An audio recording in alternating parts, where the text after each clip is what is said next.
zero-emission rules. All commercial diesel vehicles and equipment that operate in California, even those based out of state or out of country, are subject to the emission requirements as specified by the California Air Resources Board, which is CARB. To enforce these requirements, CARB is authorized to inspect all vehicles and equipment for excessive smoke, tampering, compliance with fleet rules, and issue citations with substantial penalties for non-compliance. Commercial diesel vehicle inspections are performed by CARB inspection teams at border crossings, CHP weigh stations, fleet facilities, and randomly selected roadside locations. Some key regulations are as follows. We're going to skip down to commercial idling. That's the 1, 2, 3, 4 dots. Highlight that one. Commercial idling. All commercial diesel vehicles with a gross vehicle weight rating of 10,001 pounds are limited to 5 minutes of non-essential idling at all areas of California. A commercial motor vehicle or school bus may not idle for any time out of school. Go for it. What about on these sweltering 115-degree days when we?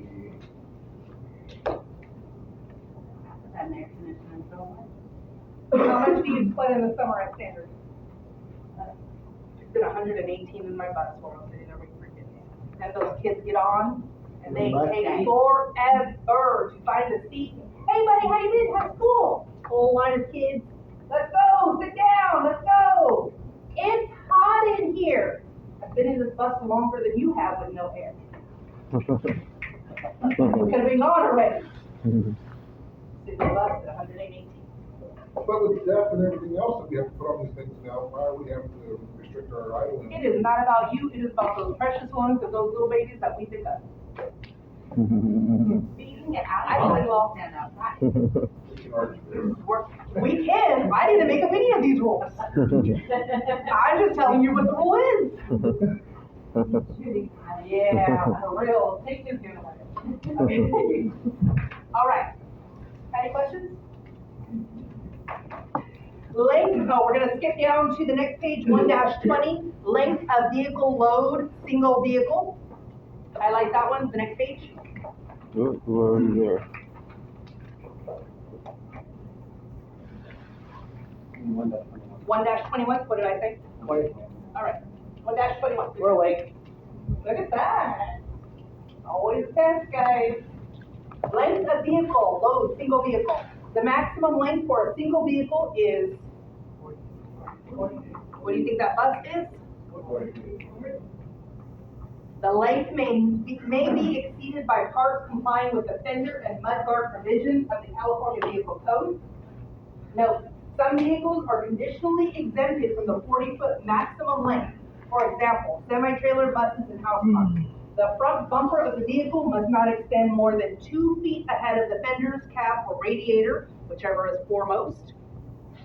On a bus, a front and or rear safety bumper may extend an additional foot, and a wheelchair lift may extend up to 18 inches ahead of the bus. Additional extensions are up to 36 inches in front or 10 feet in the rear of some buses may be added to transport bicycles.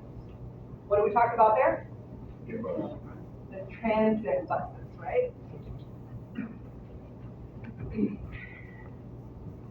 All right. Next question. What's the house time?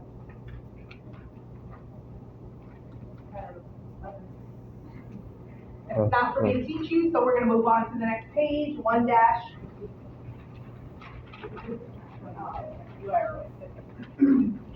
Width of vehicles and loads. So we're going to go to that second column, not the first one. The outside width of the body of the vehicle or load must not exceed 102 inches, which is 8.5 feet. The width of a vehicle with pneumatic air-filled tires measured from the outside of one wheel to the outside of the opposite wheel must not exceed 108 inches, which is 9 feet. Permitted devices limited to door handles, hinges, cable cinchers, chain binders, and placard holders may extend 3 inches. 6 inches on one side of the vehicle used for recreational purposes, on each side of the vehicle or load. Required devices limited to lights, mirrors, or other devices may extend up to 10 inches on each side. Cities and counties may post signs on highways they control to permit wider vehicles or prohibit vehicles wider than 96 inches, which is 18. Special mobile equipment and special construction and highway maintenance. Online, everybody here? I see most of you at the top. I got you, Nick, you're good. Make sure everybody's here. Oh, we got video. Hi. Okay, good job. All right. Special mobile equipment and special construction and highway maintenance equipment may not be more than 120, 10 feet wide. Motor coaches or buses may be 102 inches wide when operated by common carriers for hire in urban or suburban service. They may be 104 inches wide. And what's the most that we can have total? From wheel to wheel? 108 inches, 9 feet. All right. So make sure you just highlight those little sections so you know what you can and can't be wide enough. Because when you say, how wide is this bus? We went through it. Okay. Variances, on the next page, 1-23, we're going to skip variances for farm equipment, and we're going to go down to the next bolded one, heights of vehicles and loads. The vehicle weight limit and or load limit measured from the surface of the roadway on which the vehicle stands is 14 feet. How tall is a bus? 13 feet. We're at 10.3 with the feet. I thought the same thing, and I had them go and measure it.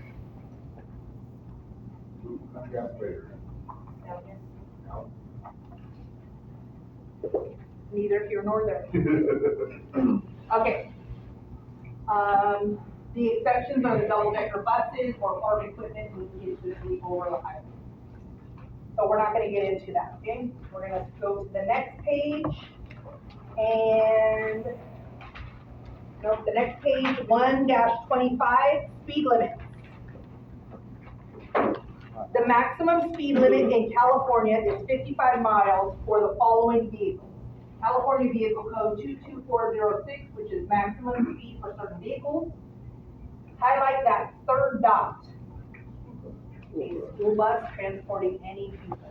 How fast can a bus go? 55. Okay, before this class, did you know that? Yes. The reason I ask that is because how many times have you been on a freeway following a bus and you're all up and behind because move out of my way, it's 65. And now you know that I'm not allowed to go past 55, even though do they all? But am I in charge of their license? No, not at all. So if we contract. So let me guess, you have a question. If we contract a company for, Charter? field trip, charter, they're not required to have a school bus license, correct? Pass. Passenger. Commercial. So the transporting people for a purpose. So how is that legal? And second one is, they can use that. Because They have to have a SPAB license. yeah. So they have to have a SPAB license, they're supposed to follow the rules, they're supposed to have done this class, but what they do with their license is on who. I was curious. So they're supposed to, yes, but do we always do what we're supposed to do? No. Complacency, it happens, right? Dominique, quick question. Go ahead. When a charter bus, your typical Greyhound style bus, rolls up on school for a school activity, is there, I think that you mentioned a little bit about this earlier, but someone's supposed to be checking those things?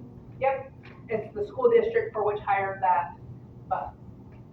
And the bus, does the bus have a 292 as well? Or is that assessed as something different for a Greyhounding style bus? So because we do ours, I've never come across this. But I will ask Shirley, and we can discuss this tomorrow if you want to email me so that I don't forget.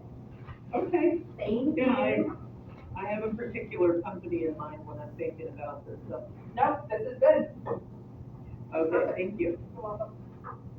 Any other questions?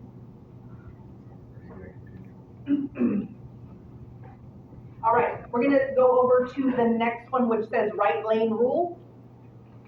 Highlight that bolded portion. Right lane rule. Vehicles listed in the California Vehicle Code 22406, which is maximum speed for certain vehicles, must be driven in the designated lane or lanes when signs are posted.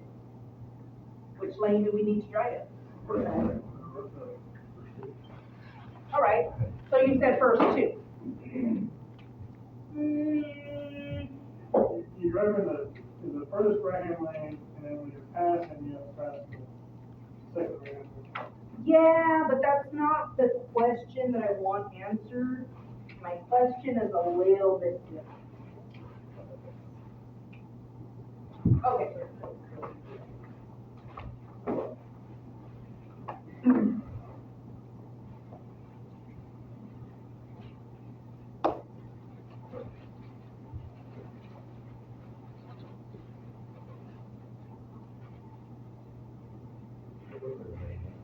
How many lanes we got here? Five. All right. Which lane is number one? Sorry, guys. All right. Furthest right. This side? Right lane, farthest right.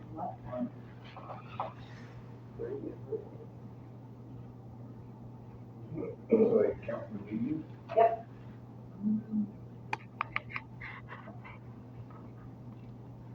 Remember how we said you were class what?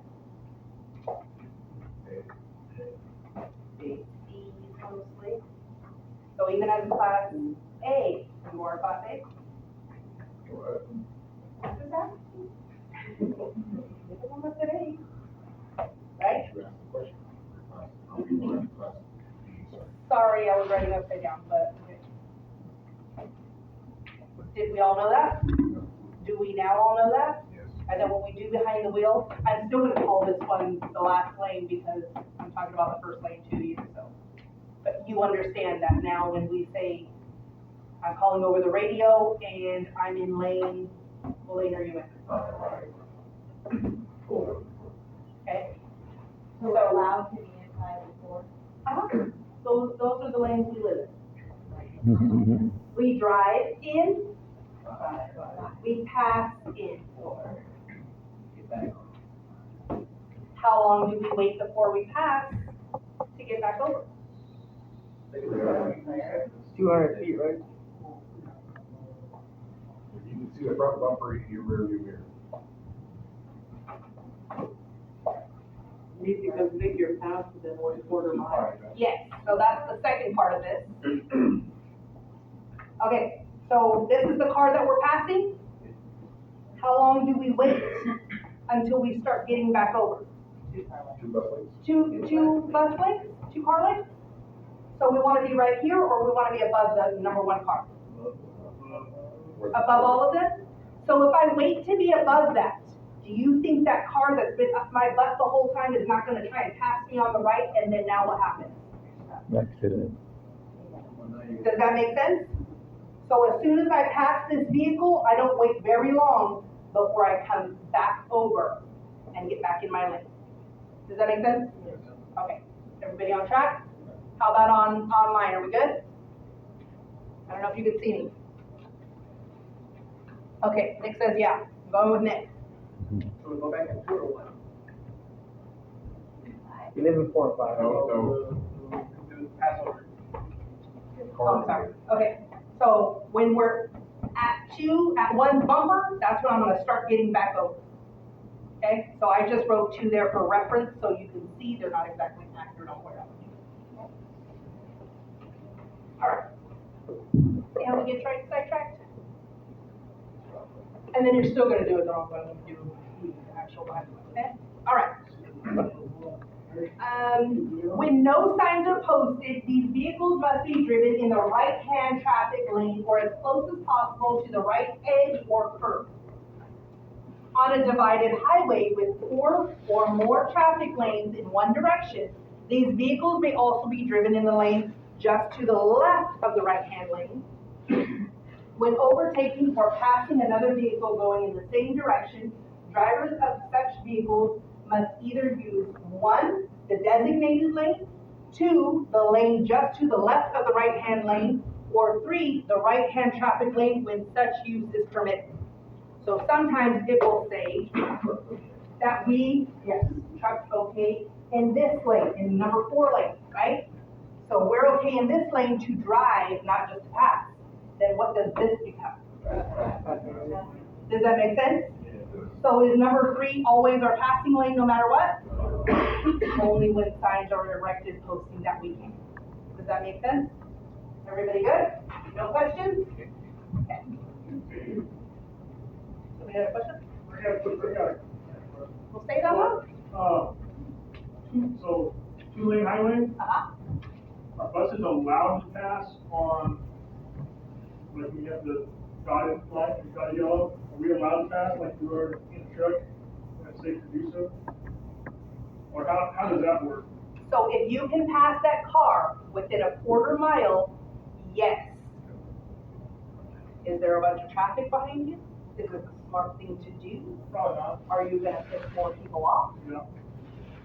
What is our job? Because I know I don't know about your guys' jobs, but I have a whole logo on the side of mine that says who I work for them to call. Does that make sense?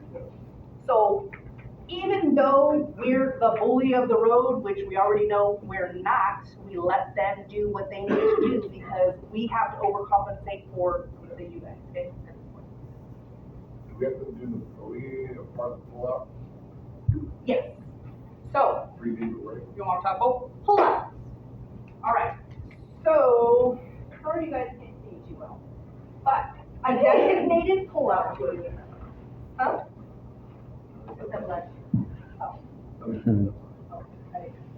All right, a designated pull-out. So if we turn this upside down, because I have room on the other side, not because of anything else.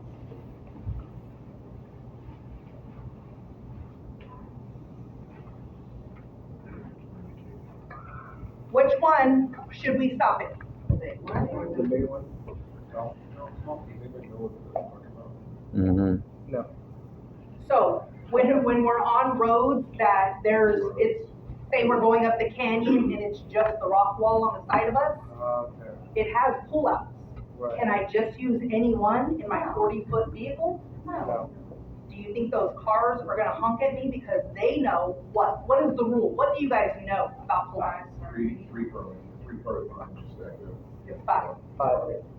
But what you don't know is it must be a designated pull-out. So just because there was a bunch of little ones back there does not mean that I should put everybody in danger by pulling out just to satisfy you guys going around. It's my job to get to designated turnout, and yes, I will. And no matter how many cars behind you, obviously. No, I don't care if there's 10. If Oh, I no, no, can't yeah, pull yeah, out, yeah, yeah. there we go. Yeah. All So right. then, I knew there was gonna be.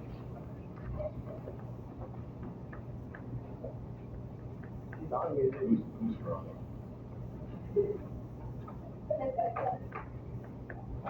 There's always one in every class, okay? All right, next page, 1-26, slow vehicle rules. We'll jump ahead, see? On a 2-lane highway where passing is unsafe, a slow-moving vehicle with 5 or more vehicles behind it must turn off the roadway at the nearest place designated by signs as a turnout, or wherever sufficient area for a safe turnout exists to let the following vehicles pass.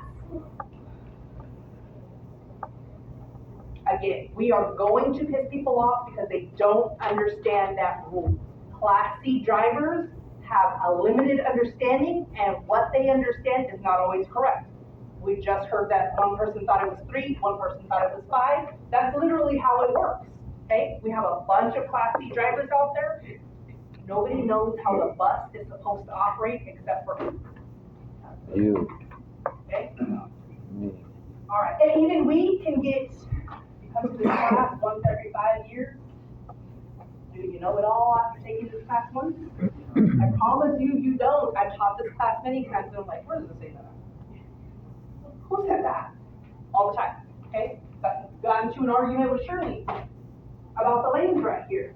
No, it says that you can drive in both of these lanes and you can pass in this lane. She pulled out the paper and she says, read what it says. And I said, yeah, give it to me.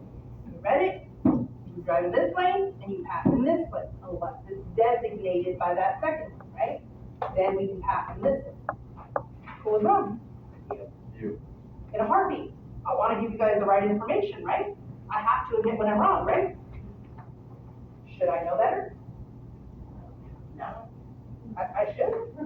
But I'm still learning just like you guys, right? And I promise you, reading this book in and out and over, and then getting sidetracked and answering questions, not always right. But I'm willing to say, my bad, guys. Okay. All right. Next one we're going to go down to is accident reporting.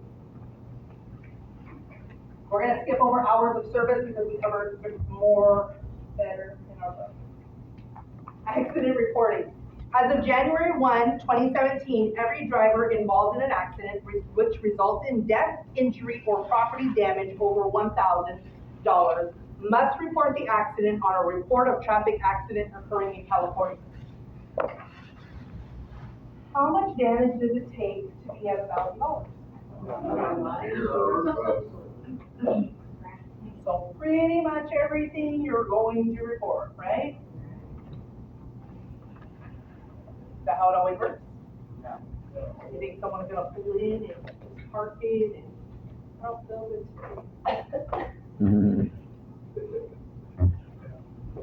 Now Michael's gonna drive my bus and he doesn't catch it on his trip. Hey, that wasn't there. Michael, didn't you drive this bus? What happened? You think it's important to pay attention to your free trip? Promise you it is. Promise you it is. I mean, you can like your coworkers all you want, but when it comes down to my job or your job, I'm gonna throw you under the bus, right? Or you're gonna throw me under the bus at the chance you get, right? It's my livelihood, right? So, have friends all you want, but pay attention, okay? You or your authorized representative must submit the report within 10 days of the accident, whether you caused the accident or not, and even if the accident occurred on private property. The SR1 is required in addition to any report made to or by law enforcement or your insurance company if the accident resulted in damage over $1,000 and or injury or death. If you do not report the accident to DMV, your driving privilege will be suspended. Why? You know better.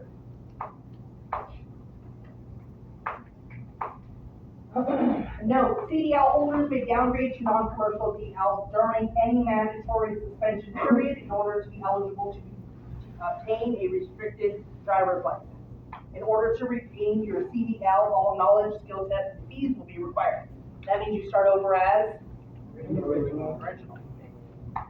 California law states that you must notify your employer within 5 days if you have an accident while driving your employer's vehicle.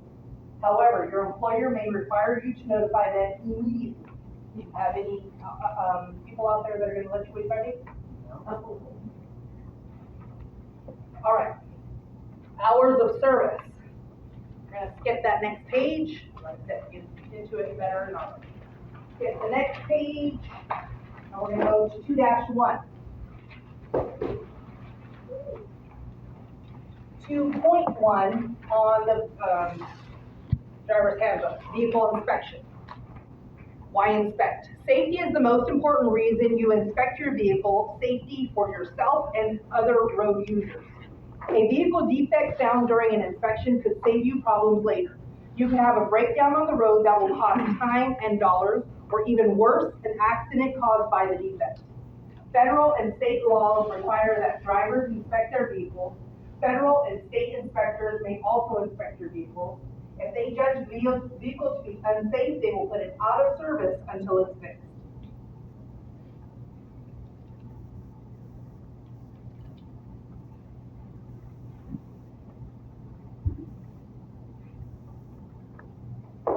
Types of vehicle inspections. Vehicle inspection will help you find problems that could cause an accident or breakdown. Vehicle inspection should be done routinely before operating the vehicle. Review the last vehicle inspection report. Make sure the vehicle has been released for service by the maintenance mechanic, if applicable. The motor carrier must repair any items in the report that affect safety and certify on the report that the repairs were made or were unnecessary. So if you write something up saying, hey, this isn't working, you get it to the mechanic and the mechanic says, it's fine. Can you drive it? No. Yes, you can. He just took on that liability, but it needs to be in writing. There's copies. You should have one of those copies. Does that make sense? So you This job make a is about mechanic, covering yourself. you make a mechanic write it out, that's okay to drive. So you fill out a defect report, and on that defect report, there's the carbon copies, and you fill it out. You give it to him. When he says, no, it's all good, I checked it. Tears it off, puts one in your box. Cool. I can go drive my bus. I'm not a mechanic, so I don't know if it's good or not. That licensed mechanic just told me that I can drive it, right? So he took that responsibility off of my shoulders and took it to him, right? The fish job not yours for what? That's when it registers over, Okay. okay? So it's still my responsibility to check my vehicle for any defects, whether or not he says. But their criteria falls under DMV, which is different than ours. What if, so you did a check and you find out because you know about your brake system. One second. And they say, no, it's okay, and you're sure something's up, you know something's up, you just write it up again and say, no, check it again. No, then at that point, if you no longer feel safe in it, Yeah. hey, I know that you said that this is okay, I just don't feel comfortable, I feel like it's off. I'm not gonna drive it. I need another bus. No reason you can't say that. You're the one that has to be in that bus, right? The kid's name is in there. Okay, go ahead. The Barbara? Are you talking about the DVR? Yes. No. Well, we're talking about, so yes, you would write it up on your DVR, but when you write a defect report for the mechanic, that's separate. I've never heard of one of those or seen one. You work with us, right? Who are you with? SKUSC. Oh, okay.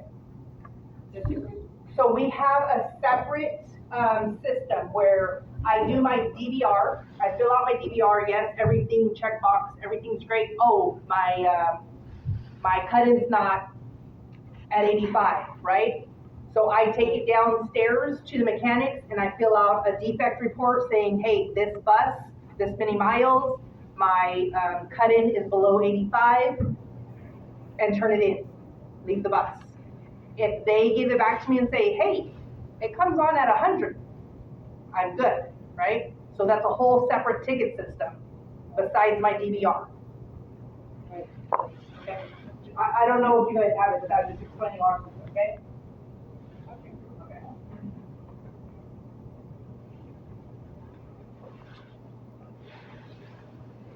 So now, repairs that were made are unnecessary. Remember, when you get behind the wheel, you, not the mechanic, are responsible for the safe operation of the vehicle. And so this is what we were talking about. If the defects have been repaired, sign the previous driver's report. There is a detailed information on vehicle inspections in the section 11 of the schedule. So when you go to 11, that's when you'll go. Okay. All right.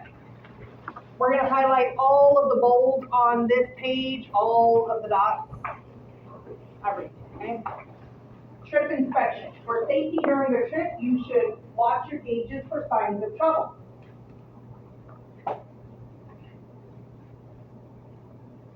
So how do I know what trouble I'm in? I read my gauges.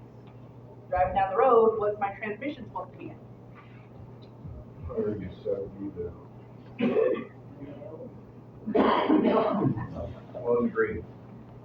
We're gonna get to it. So, okay, so how many of us watch our gauges right now while we're in our car?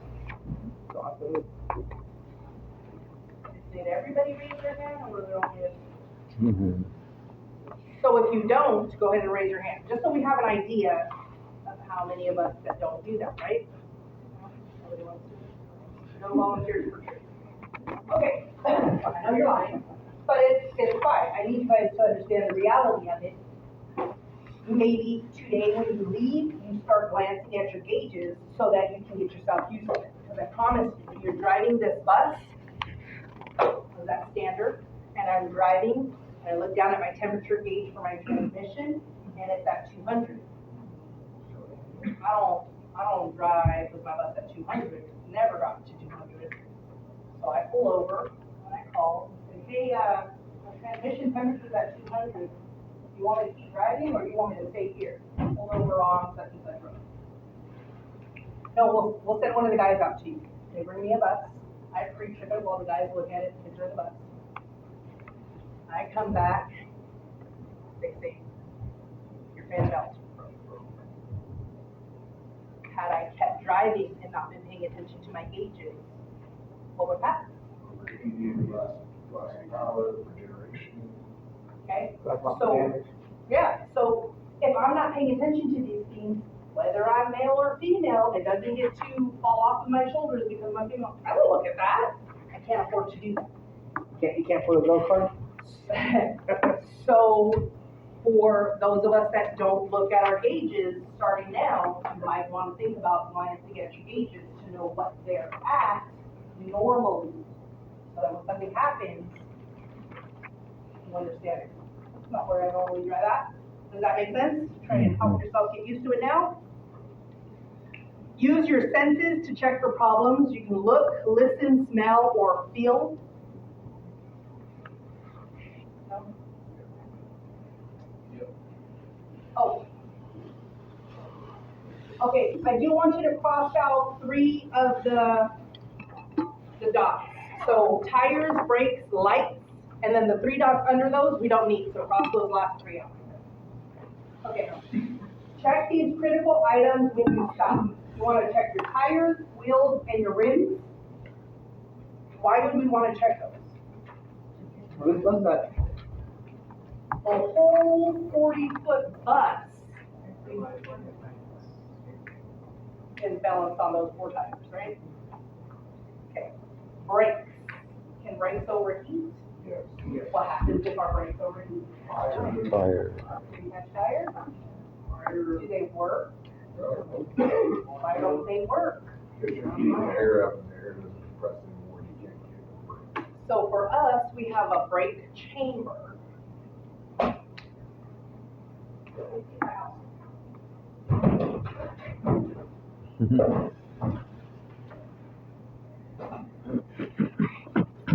Kind of.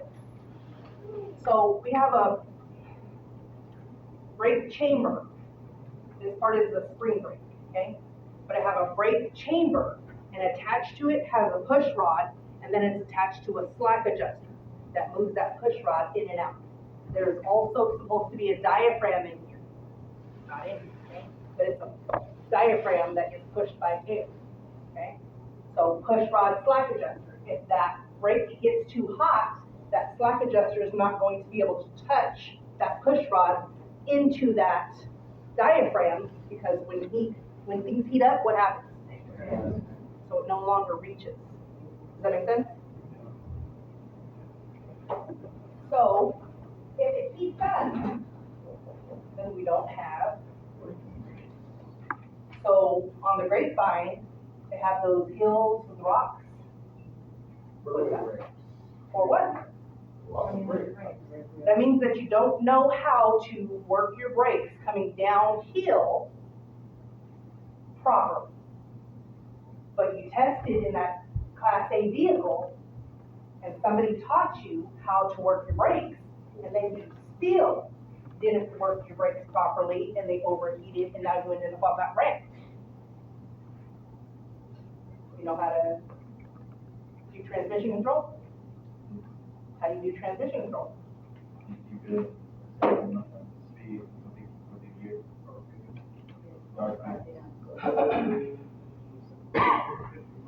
the gear.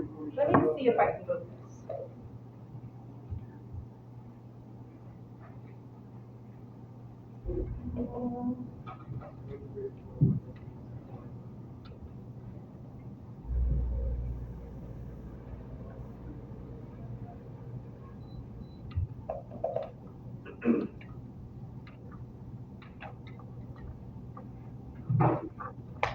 See if I can zoom in on.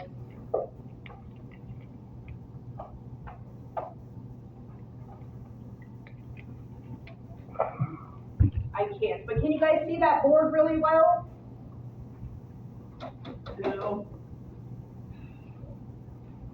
Sorry. That's okay. All right, let me see if you guys can stay with me, okay? So, how many gears does a bus have? Depends.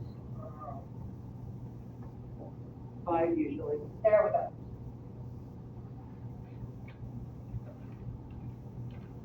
So 1, 2, 3, 4, and 5. 1, 2, 3, 4, and 5.